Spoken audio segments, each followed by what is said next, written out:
Evet, bölgelerde sizin de belirttiğiniz gibi çatışmalar hala devam ediyor, yönelimler hala devam ediyor. Şu an yoğunluk olarak Derezor'la Haseki arasında çatışmalar mevcut. Aynı zamanda Şeddade bölgesinde Kasede güçleri saldırının yoğun olduğu ve bu temelde direnişin de olduğunu söylediler.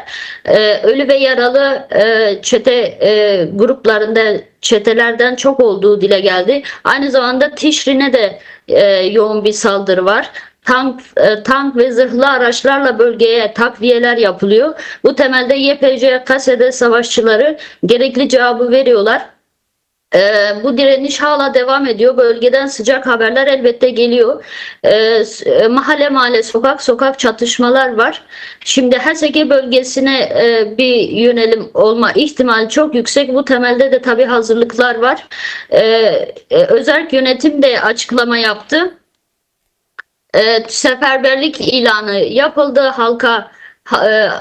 Tüm halkın silahlanıp bölgesini, mahallesini koruma duyarlı göstermesi gerektiği dile getirdi. Şimdi durum bölgelerde biraz böyle çatışmalar var. Elbette böyle an çok bilgi alamıyoruz çünkü bölgeler dediğim gibi sıcak çatışmalar var. İnternet sorunları elbette, elektrik sorunları da var. Bu konuda biraz zorlanma da oluyor. Biraz yoğunluk içindeyiz de. Bunu söyleyebilirim. Yani alanlara dair şimdi elimizdeki bilgiler. Siz de tabii söylemiştiniz. Ajanslarda dakika zaten bölgelerdir, bilançolardır. Bunlar paylaşılıyor. Peki Eva Mehtap, şimdi özellikle Türkiye'de yandaş medyanın manipülatif haberleri söz konusu. İşte Rakka'nın boşaltıldığı, Derazor'un ele geçirdiği, çeteler tarafından ele geçirildiği yönünde. Bu bilgileri sen Rojava'dasın, o bölgedesin. Bilgilerin teyit etme açısından sormak isterim. Nedir durum o bölgelerde? Raqqa için bunu söyleyemeyiz. Raqqa'da öyle bir durum yok. Tabqa bölgesinde bazı bölgelerde hala çatışmalar devam ediyor. Evet, çetelerin girdiği bölgeler var, doğru. Ama böyle tümden bırakıldı ya da işte tümden ele geçirildi diye bir durum yok. Elbette bu bölgeler savaş bölgeleri, çatışma bölgeleri. Bazen bazı taraflar güçlenebiliyor, bazen kısmi bir geri çekilme durumları da yaşanabiliyor. Çatışma bölgeleri böyledir. Ama tümden Raqqa, Tabqa çetelerin himayesi altına girdi diye bir durum yok. Şu ana kadar da bize gelen bilgiler bu temelde. شخوا وکی دستپیک جمعه دیار کردن نها لرقة لتبقى Tapka ve Tişrin Barajı üzerinde çok yoğun çatışmalar var. Özellikle Tişrin Barajı üzerinde çok sıcak çatışmalar yaşanıyor. Rakka'da da çatışma yaşardı. Rakka'ya girilmek istendi ancak Kasede ve YPJ savaşçıları ağır darbeler çetelere vurdular ve onların belli bir miktarda da kayıpları olduğunu düşünüyoruz. Rakka'da şu an bir sessizlik var. Yani daha fazla şu anda çeteler ilerleyemiyorlar. Yani durum bilindiği gibi sadece HTŞ güçleri değil bize, yani şu an saldıranlar içerisinde görüldüğü gibi şahit de oluyoruz. Türkiye'nin askeri birçok aracı burada var. Aynı zamanda Türk askeri de bu içlerinde yer alıyor. Çünkü burada savaşı yürütenler hepsi Suriyeli değil. Hepsi Suriyeli kimlikleri yok bu kişilerin. Başta bu bilgiyi vermek istiyorum. Hepsi Suriyeli değiller. Burada özel bir savaş da yürütülmek isteniliyor. Özellikle sosyal medya üzerinden karışıklık yapmak istedikleri şehirlerde işte silahlı güçler şehre girdi biçimi de söyleniyor ancak böyle bir şey yok. Direniş büyük bir şekilde devam ediliyor. Burada savaşçıların modeli biz yakından takip ediyoruz. Burada başarıya, zafere dönük büyük bir inanç var. Devrimin kazanımlarını koruma için çok eşsiz bir mücadele şu anda yürütülüyor. Diğer yandan Rakka'nın çevre köylerinde çatışmalar devam ediyor. Durumu böyle aktarabilirim. Peki, Heval Midya, spas takım. Teşekkür ederiz.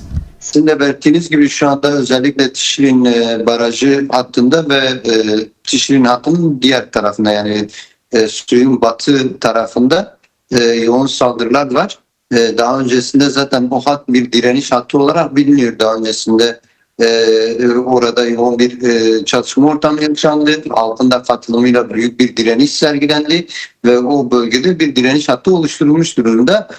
Şu anda da özellikle yine aynı hat üzerinden bölgeye yoğun bir saldırı durumu söz konusu.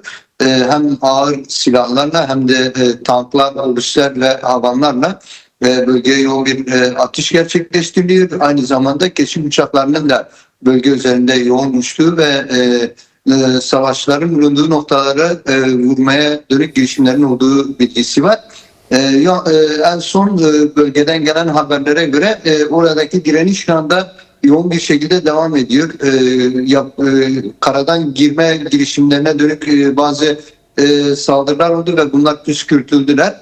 Yani şu anda orada direniş hatta halen devam ediyor. Diğer bölgelerde de yer yer çatışmalar devam ediyor. Özellikle çok fazla psikolojik savaş da yürütülüyor bu konuda. Bazı bölgelere girildiği, özellikle Rakka'ya dönük bazı haberler yayınlanıyor. Rakka'ya girildiği ve benzeri haberler yayınlanıyor. Şu anda öyle bir durum söz konusu değil. Rakka'da tamamen güvenlik kasede güçlerinin ve asayiş güçlerinin denetimi altında. Tabka hattında da aslında daha önce alanda bulunan DAEŞ hücreleriyle yürütülen bazı operasyonlar oldu. Bu anlamıyla o yönlü bir aslında bir iç karmaşa çıkarıldı. Onu belirtebiliriz. Tabka'da da halen çatışmaların devam ettiği bilgisi var.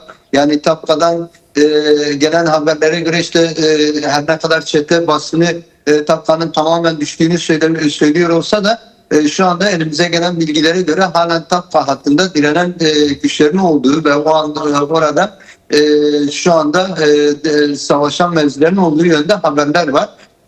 Genel olarak şu anda sahadaki durumu bu şekilde belirtebiliriz. Buna karşılık aslında halen de özellikle görüşmeler ve savaş ortamının, özellikle saldırıların durması için girişimlerin devam ettiğini biliyoruz. Bu anlamıyla Mazlum Abdi'nin yaptığı açıklama vardı.